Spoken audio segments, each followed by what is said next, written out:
tuve el video de ayer que ha tenido también sus consecuencias. ¿Por qué? Pues porque con él cerraba yo un ciclo de 3 videos sobre religión, dioses y ateísmo, que me parecía importante, aunque nunca dije que era una trilogía, pero pues era la idea desde un principio, y me dediqué a hacer las cosas allí. Así que pues eso fue lo que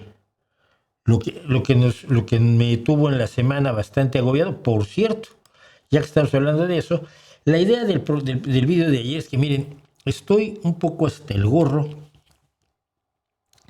de la gente que te dice, pero es que el ateísmo mata más que la religión. Oye, ¿no? ¿Cómo? Dime. Sí, Mao Zedong mató a 55 millones de personas, bueno, a 36 millones, da igual, es una... Pero a ver, Mao fue y dijo hay que matar a estas personas. Bueno, no. Y fue consecuencia de sus políticas y consecuencia de una línea de mando feroz, una línea de mando horrible, la del Partido Comunista Chino. Pero la línea de mando fue la que en última instancia provocó una hambruna en la que murió muchísima gente, y al parecer como que les dio igual, sobre todo a los niveles intermedios, pero también a los niveles altos del Partido Comunista Chino, les dio igual que se muriera un montón de gente. Y entonces, eso no es lo mismo que ir y matar gente. No sé, la diferencia creo que es notoria. En el caso del Holodomor, de la hambruna de Stalin en buena parte de la Unión Soviética, pero sobre todo en Kazajstán y en Ucrania, yo creo que sí hubo una intención de castigarlos, pero no fue directamente a matarlos, se provoca una hambruna. Esto se ha hecho muchas veces a lo largo de la historia y es aterrador. El propio Alejandro Magno en sus sitios provocó hambrunas. El sitiar a alguien para provocarle hambre, pues es una táctica de guerra conocida y repugnante y asquerosa. Nadie defiende los asesinatos de Mao y de Stalin, algunos locos quizás. De eso vamos a hablar mucho hoy, de lo que es realmente ser de izquierda o no. Pero yo creo que es indefendible las acciones de Mao y de Stalin.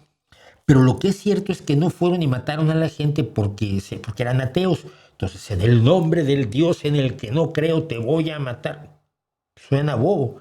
No es lo mismo que decir en el nombre de la cristiandad vamos a hacer las cruzadas para recuperar Jerusalén, que es la Tierra Santa, porque ahí nació, creció, se desarrolló y fue crucificado el Señor nuestro Salvador, y queremos ir a rendirle pleitesía exactamente allí donde caminó. Y para ello tenemos que arrancarle la ciudad a los musulmanes, así que vamos allá y matamos a todos los que podamos para apoderarnos de la ciudad, porque es la ciudad santa. Es una motivación religiosa. Los ateos no tienen esa motivación, aunque sean asesinos horrorosos, como en el caso de Pol Pot o de Mao o de Stalin, ¿no? Y eso es lo que quería yo contar en este video, y de paso acabar con un mito viejo. Bueno, no acabar. Para la gente que lo vea creo que se acaba, pero para la mayoría de la gente no, porque no lo va a ver. Yo creo que hay muchos que apuestan a que sea irrelevante, les conviene muchísimo. Pero es el mito de que Hitler era ateo. Hitler no tuvo jamás ningún solo rasgo de ateísmo, ninguna sola declaración de ateísmo. Él se declaraba constantemente católico, pensaba que la providencia, la divina providencia, le había señalado el camino de la redención de la Alemania y del pueblo ario, en el que él creía.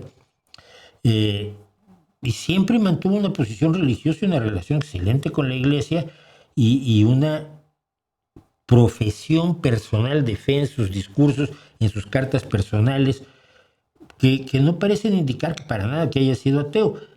Que si él no era ateo y Stalin sí lo era, de todos modos son un par de asesinos despreciables, pero la discusión de la motivación religiosa desaparece.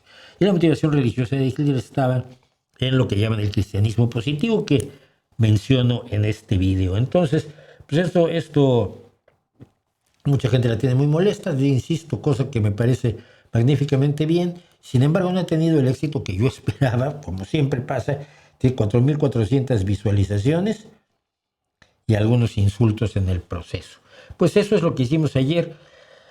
En todo caso, lo relevante es que todos debemos denunciar y oponernos a los asesinos, a las personas que causan brutal daño a sus congéneres.